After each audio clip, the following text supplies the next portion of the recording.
Éternel, tandis que nous allons proclamer ta parole, baptise-nous du Saint-Esprit. Au nom de Jésus, Amen. Merci, asseyez-vous. Amen. Chers amis, frères et sœurs, chers internautes, auditeurs de la radio Vie Meilleure, chers téléspectateurs, que la grâce et la paix de Jésus-Christ soient avec vous tous. Frères et sœurs, que la paix de Jésus de Nazareth soit avec vous. Nous soupirons après la tombée des masques, pas vrai? Pour que nous retrouvions notre liberté. Mais c'est seulement Jésus qui est capable d'opérer un miracle pour faire tomber les masques. Amen. Le message que l'Éternel a pour vous en ce moment a pour titre « Le vaccin est déjà là ». Le vaccin est déjà là. Depuis le mois de janvier 2018,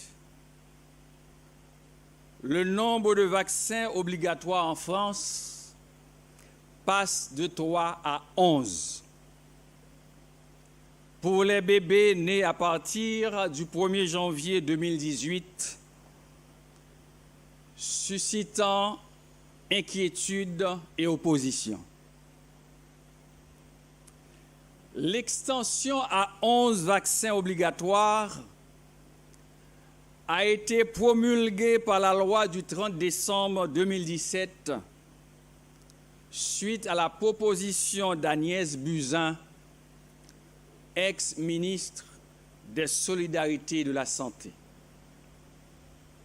À savoir, la vaccination est obligatoire pour l'entrée en collectivité, crèche, garderie, école, assistante maternelle, etc. Pour que mon enfant soit admis, je dois justifier que les vaccins sont à jour en présentant le carnet de santé ou un document du professionnel de santé attestant de la réalisation des vaccins.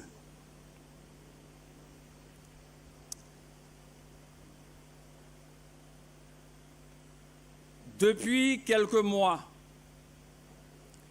à travers la planète, les principaux laboratoires pharmaceutiques se sont lancés dans une véritable course contre la montre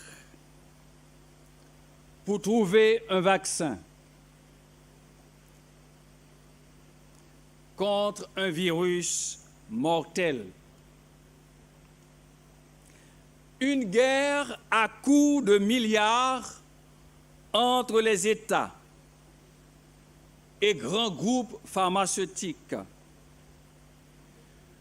Une bataille diplomatique, technologique acharnée est lancée, doublée d'une autre pour les financements qui épousent les frontières géopolitiques.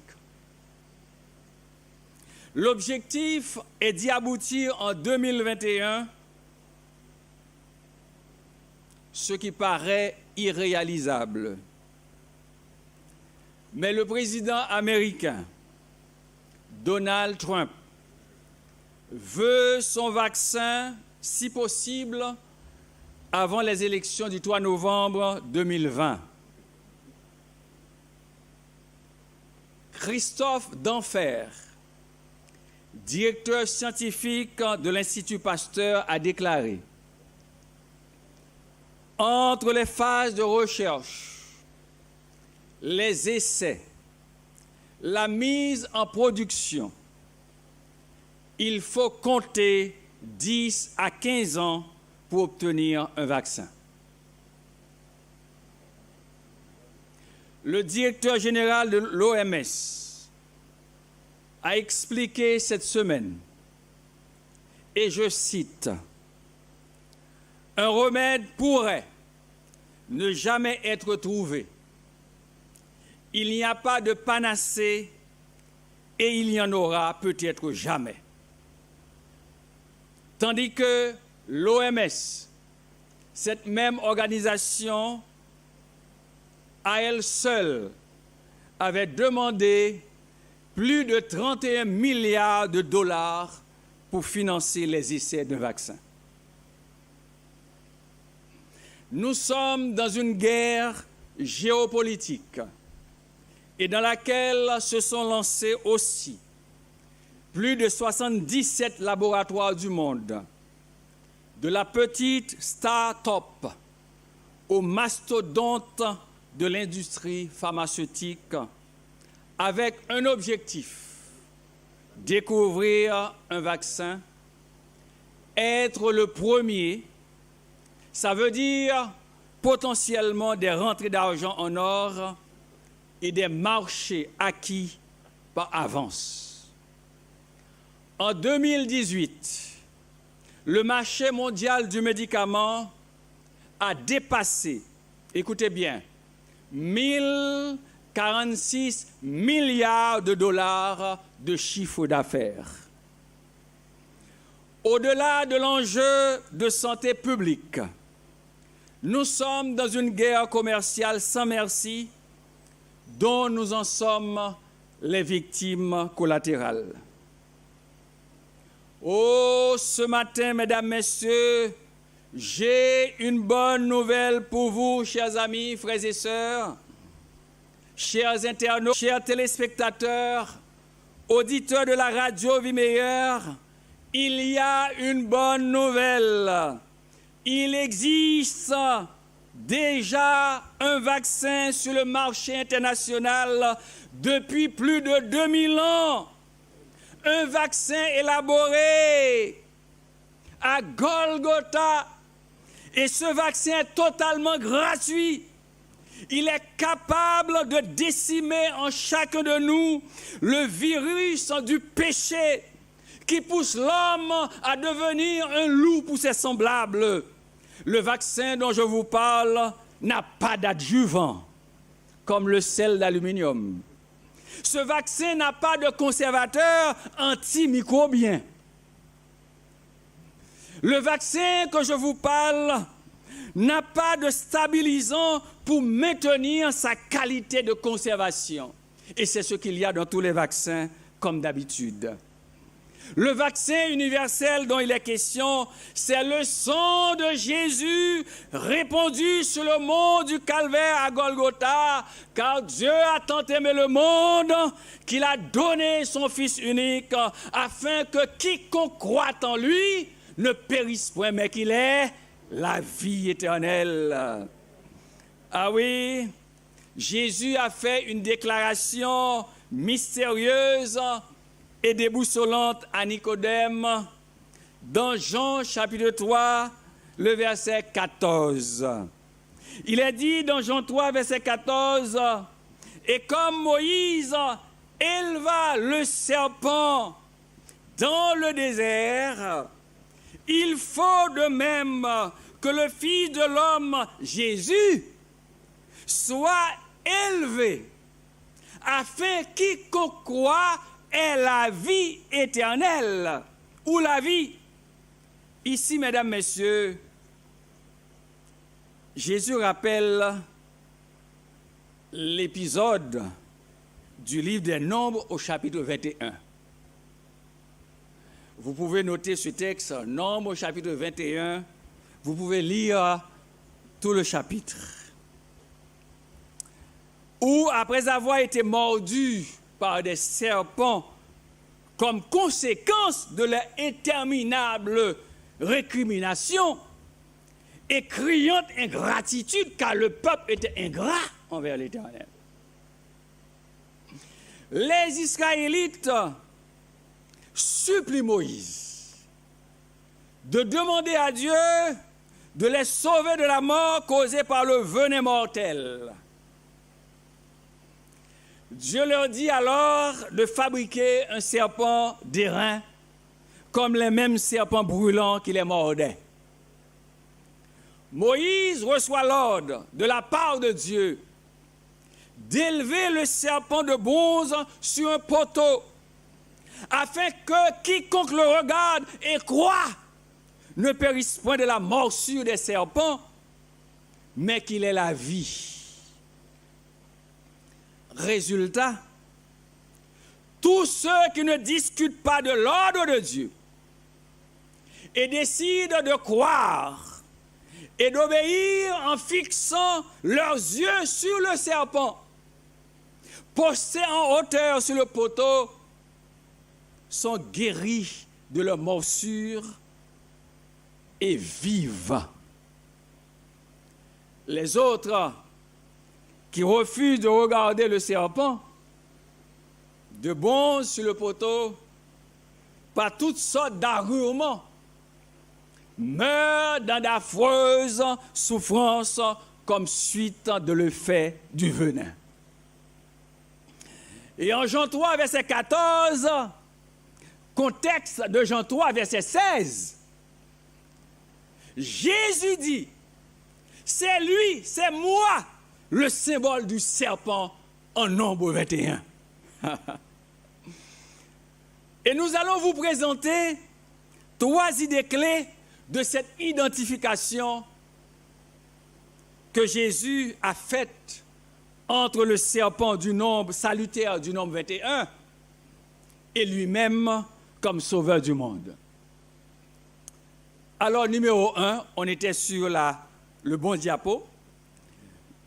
Numéro 1, le serpent symbolise le mal et le malfaiteur originel et fondamental qu'est Satan, qui a tenté le premier couple humain, Adam et Ève.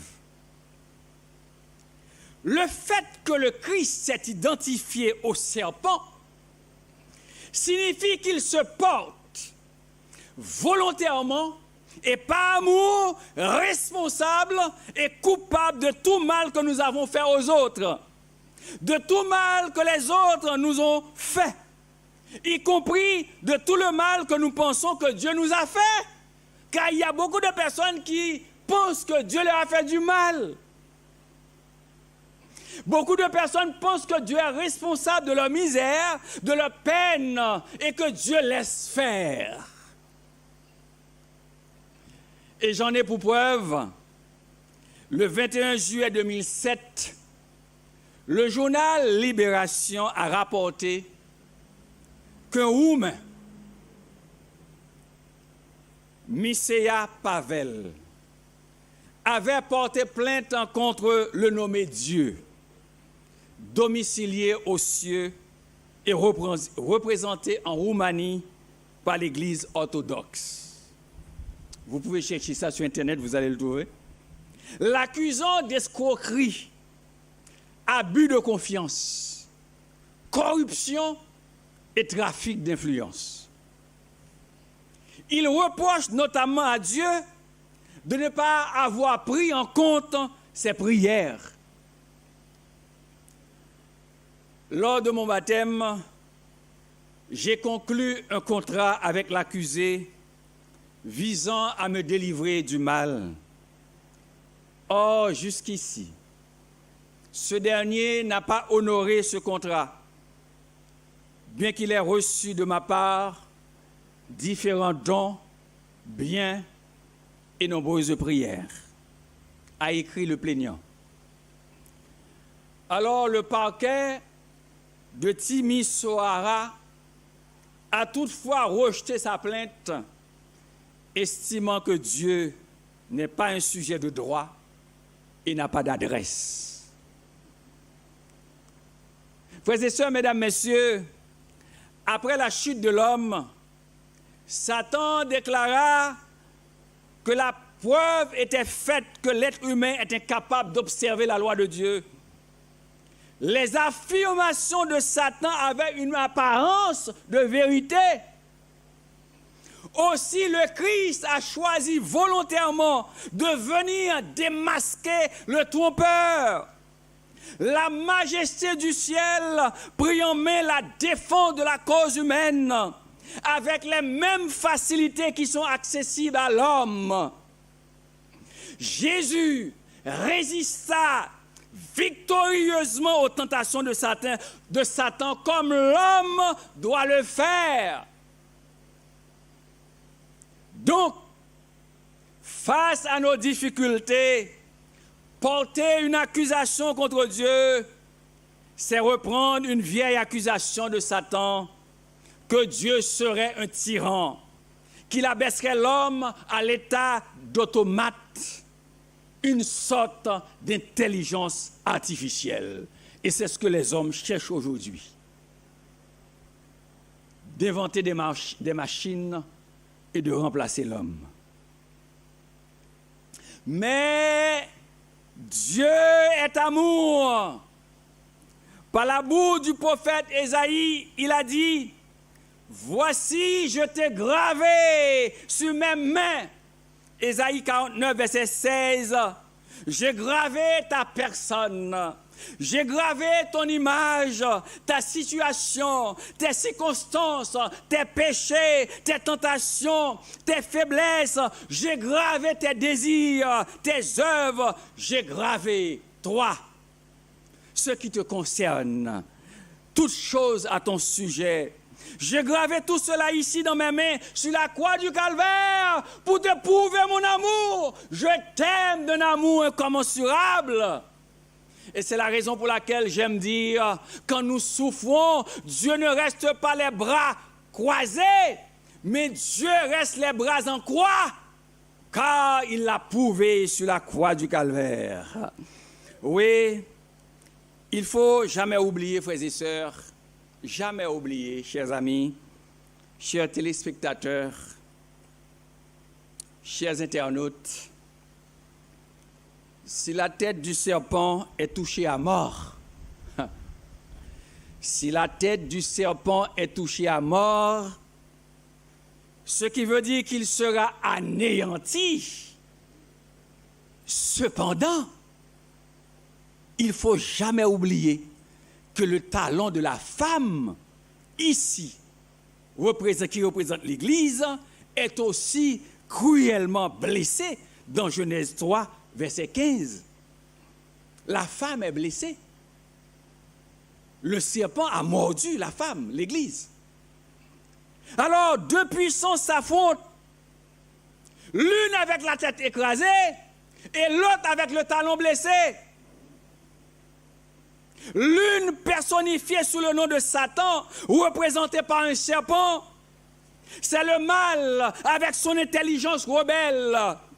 L'autre, la postérité de la femme qui symbolise le peuple de Dieu, d'où sortira le Messie, l'envoyé de Dieu, conduit par le Saint-Esprit.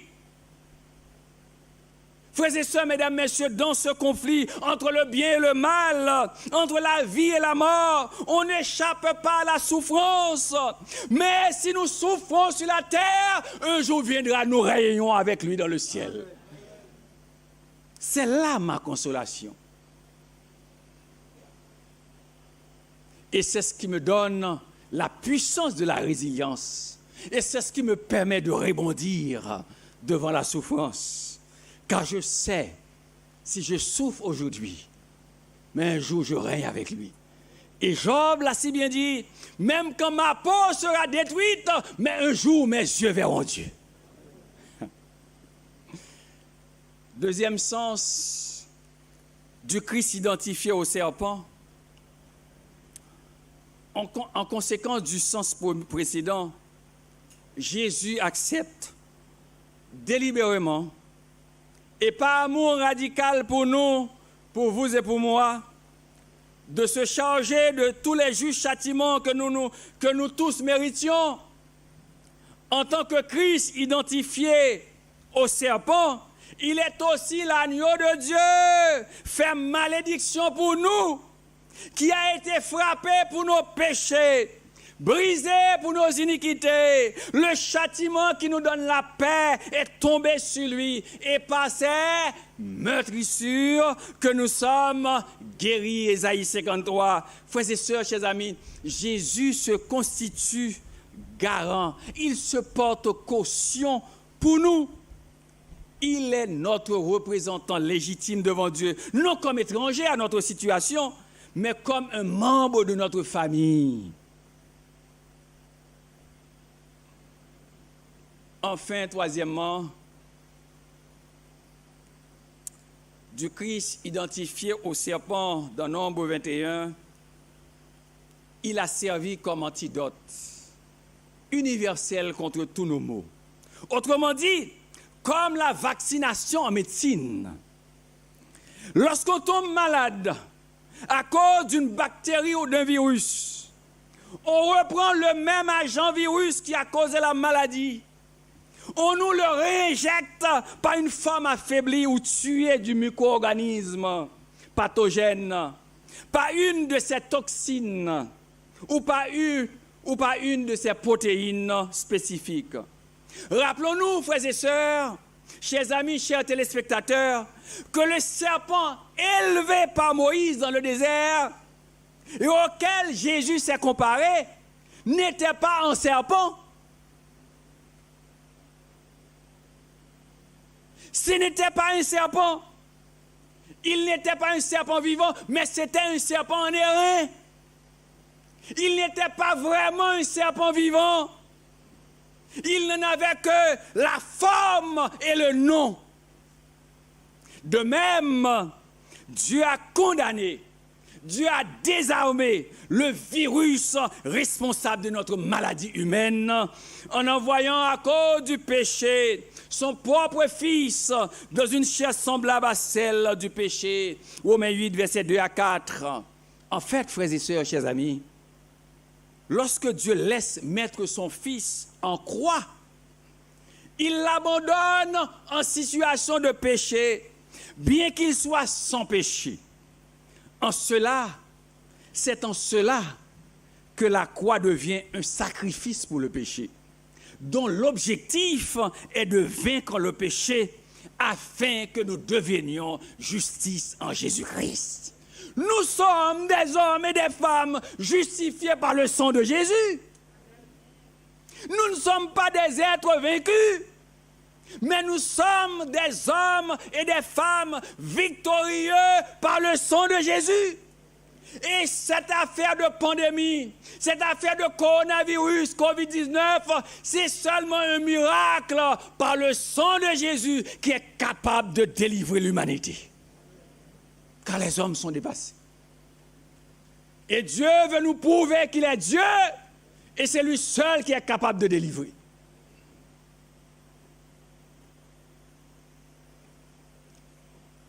À travers tous les gestes barrières sanitaires, distanciation physique, tout ce que vous voulez, Dieu reste la garantie, la seule garantie de notre sécurité.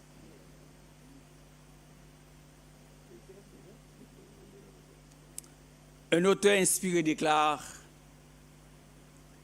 pour relever l'homme déchu, le Christ devait descendre à son niveau. Frères et sœurs, il y a certaines choses que nous ne pouvons pas comprendre. Le Christ est descendu à notre niveau et encore plus bas. Parce que qui parmi vous va accepter de naître, que son enfant naisse parmi les animaux? Il prit donc la nature humaine et se chargea des infimités et de la dégénérescence de l'humanité. Lui qui ne connaissait aucun péché devint péché pour nous, d'après ce que 2 Corinthiens 5, verset 21 nous dit. Il s'abaissa au plus profond du malheur humain afin de pouvoir atteindre l'homme et l'arracher à la dégradation plongée.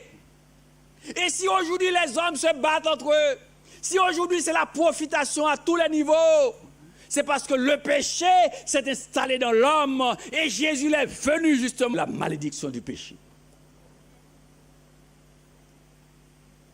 Et c'est pourquoi quand il y a de l'égoïsme, quand il y a de la haine, quand il y a de la méchanceté à l'église, c'est catastrophique. Parce que quand on accepte Jésus-Christ, il faut, par la puissance du Saint-Esprit, une régénération en moi. Une régénération de mon caractère. Et c'est la raison pour laquelle dans Hébreux chapitre 4, versets 15 et 16, il est dit, car nous n'avons pas un souverain sacrificateur qui ne puisse compatir à nos faiblesses. Mes amis, j'ai l'impression que vous n'avez pas compris ce texte. Vous n'avez pas un souverain sacrificateur qui ne puisse compatir à nos faiblesses. C'est-à-dire que dans vos faiblesses, vous avez quelqu'un qui est capable de vous comprendre.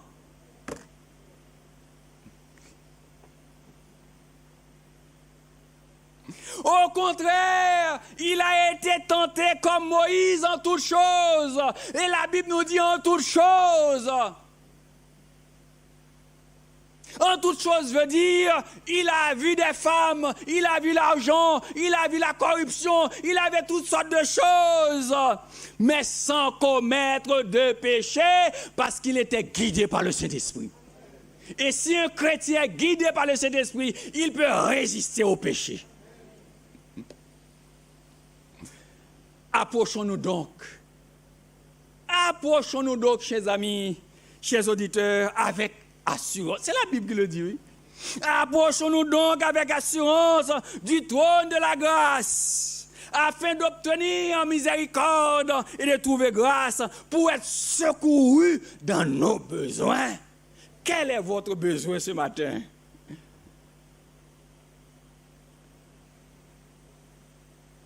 Parfois, lorsque nous avons un problème, nous allons sur Internet, nous partageons avec des amis, nous envoyons des messages, nous voyons ceci, cela, nous voyons pasteur, nous voyons ancien, nous voyons tout. Et nous oublions que nous avons un souverain sacrificateur. Vous savez ce que ça veut dire? Un souverain sacrificateur qui est capable de compatir à mes faiblesses. En tant que jeune homme, jeune fille, monsieur, madame, et qui est là pour nous secourir dans nos besoins. En assumant l'humanité, le Christ a pris parti pour chaque être humain. Vous savez qu'est-ce que ça veut dire prendre parti pour quelqu'un? Vous étiez à l'école lorsqu'il y a bagarre entre deux jeunes et puis vous prenez parti pour quelqu'un? Moi à l'école, on me frappait souvent par terre. Mais il y avait toujours quelqu'un qui prenait parti pour moi. Car j'avais toujours de petites choses à donner aux amis. Mais il y avait quelqu'un qui prenait parti pour moi. Laissez-moi vous dire, lorsque l'ennemi veut vous frapper à terre, Jésus le plus fort est là pour vous secourir. Et dans le livre Message choisi à la page 295-296, il est dit, ce qui suit, est à la fois, écoutez bien, est à la fois divin et humain. Il peut, Jésus, de son long bras humain,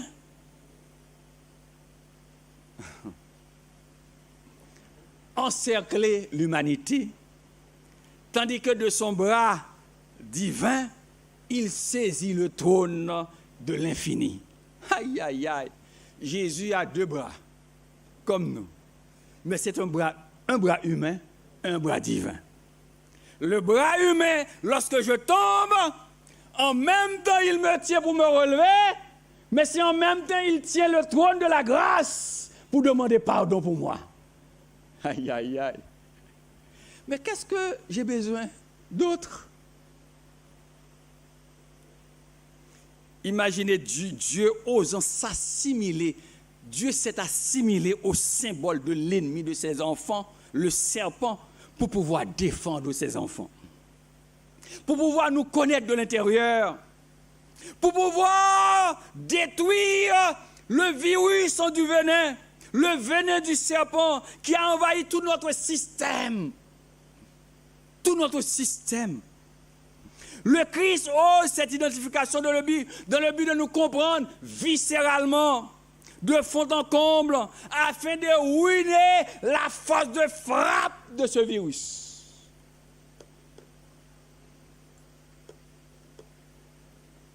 C'est pourquoi David nous dit, ma mère m'a conçu dans le péché. Et j'ai vu ça avec mes enfants. Tout petit, tu donnes quelque chose à l'enfant ou bien un bonbon. Tu lui dis, donne-moi ça à papa. On est égoïste avec le virus du péché en nous. On n'aime pas partager. On n'aime pas donner. On aime prendre. Et Jésus l'a dit, si vous ne faites pas attention, on va prendre tout et on va prendre même ce que vous n'avez pas. C'est le péché, c'est le virus du péché. Et c'est pourquoi nous avons besoin du vaccin, le sang de Jésus, pour nous purifier. Et si vous êtes à l'église, vous voyez que vous êtes égoïste, vous avez tous les défauts, etc. Jetez-vous au pied de la croix et criez « Jésus, au secours !»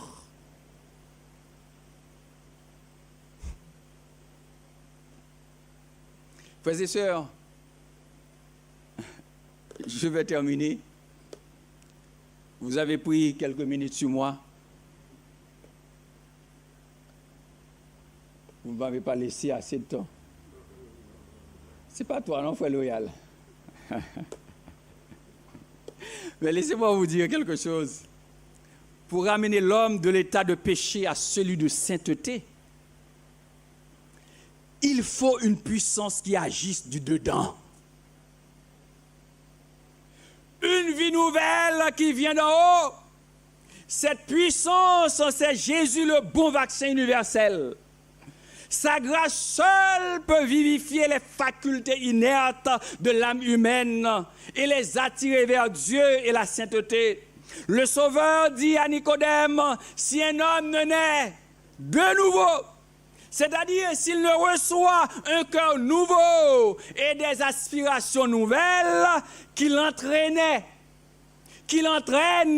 vers une nouvelle vie, il ne peut voir le royaume de Dieu. Oh là là! Oh, je vois beaucoup de perdus. Je vois beaucoup de perdus à l'église. Des personnes qui pensent que être chrétien, c'est venir s'asseoir à l'église. Des personnes qui pensent être chrétien, c'est porter une Bible. Des personnes qui pensent être chrétien, c'est chanter Alléluia. Mais il faut que vous naissiez de nouveau. Sinon, vous allez passer tout votre temps assis sur les bancs de l'église et un jour, vous allez vous trouver en enfer. Mais la bonne nouvelle de ce matin, c'est que le vaccin est déjà là. Vous devez accepter ce vaccin contre le virus du péché. Oh, ce matin, ma question à chacun de vous, à vous qui m'écoutez, à chacun personnellement, êtes-vous? Et je voudrais vous tutoyer. Es-tu déjà vacciné par Jésus contre le virus du péché?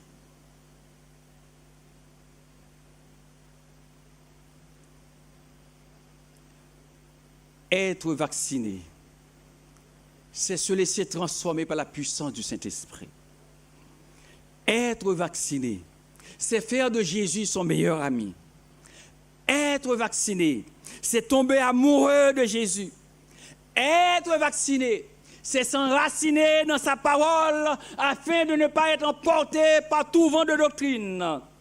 Être vacciné, c'est soumettre ma volonté à celle de Jésus-Christ afin de recevoir la force qui est supérieure à toutes les principautés et à toutes les puissances de ce monde. L'Éternel Dieu dit, si tu écoutes attentivement la voix de l'Éternel, ton Dieu, si tu fais ce qui est droit à ses yeux, si tu prêtes l'oreille à ses commandements, si tu observes toutes ses lois, je ne te frapperai d'aucune des maladies dont j'ai frappé les Égyptiens, car je suis l'Éternel qui te guérit. La maladie, c'est le résultat de la transgression de la loi de Dieu. Les hommes transgressent la loi de Dieu. Les hommes ont des projets pour aller sur la lune, retourner sur la lune. Les hommes ont des projets pour habiter sur Mars. Les hommes font des routes dans les forêts. Les hommes creusent sous la mer. Les hommes envoient des missiles partout, des hommes partout. Et ils reviennent, ils nous apportent toutes sortes de choses.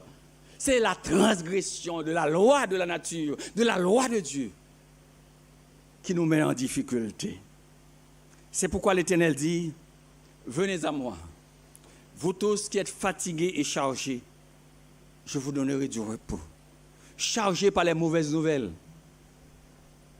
chargés par la maladie. Oh, cette semaine, j'ai tellement reçu de coups de fil des personnes malades, d'entendre les personnes qui découvrent qu'elles ont un cancer, des décès, des personnes découragées, au bord de la faillite, au bord de la dépression, des personnes qui ne savent quoi faire. Oh, l'Éternel nous dit, venez, plaidons. Si vos péchés sont comme le cramoisi, ils deviendront blancs comme la neige. S'ils sont rouges comme la pourpre, ils deviendront comme la laine. Ésaïe 1er, verset 18. Je vous donnerai un cœur nouveau et je mettrai en vous un esprit nouveau. Frères et sœurs, ça donne la paix. Ça calme lorsqu'on sait qu'en venant à Jésus, il nous donne un esprit nouveau, il nous donne un cœur nouveau. Et ça transcende la maladie. Seule la grâce surabondante de Jésus, ce vaccin universel, est capable de nous sauver de la pandémie du péché et de la mort éternelle. Les hommes sont en train de mourir, la parole de Dieu est là. Tandis que les hommes dépensent des milliards pour chercher des traces de l'eau sur Mars. Il n'y a pas de l'eau sur la Terre. Des traces de l'eau sur Mars. Il n'y a pas de l'eau sur la Terre. Des milliards pour être touristes dans l'espace. Des personnes crevent de faim. C'est la maladie du péché. Et quand le Christ, le vaccin contre le virus du péché, rentre dans un cœur, il transforme. Si tu sens que tu es là et rien ne bouge chez toi, dans ton caractère, dans ta vie, appelle Jésus maintenant. Puissions-nous, frères et sœurs, chaque jour et chaque heure, nous rapprocher plus près de Jésus, le vaccin universel de Dieu. Tandis que les hommes cherchent un vaccin, cherche Jésus. Et quand même tu seras frappé par la pandémie et tu es mort, mais tu saches avant de mourir que tu es mort dans les bras de Jésus. Et un jour, tu vivras éternellement avec lui, sans Covid-19, sans cancer, sans la vieillesse, sans perte de dents, sans un bâton pour pouvoir marcher. Il y aura une éternelle jeunesse, plus de maladies, et nous vivrons éternellement avec Jésus. Et cela pour ne jamais se séparer. Que l'Éternel vous bénisse.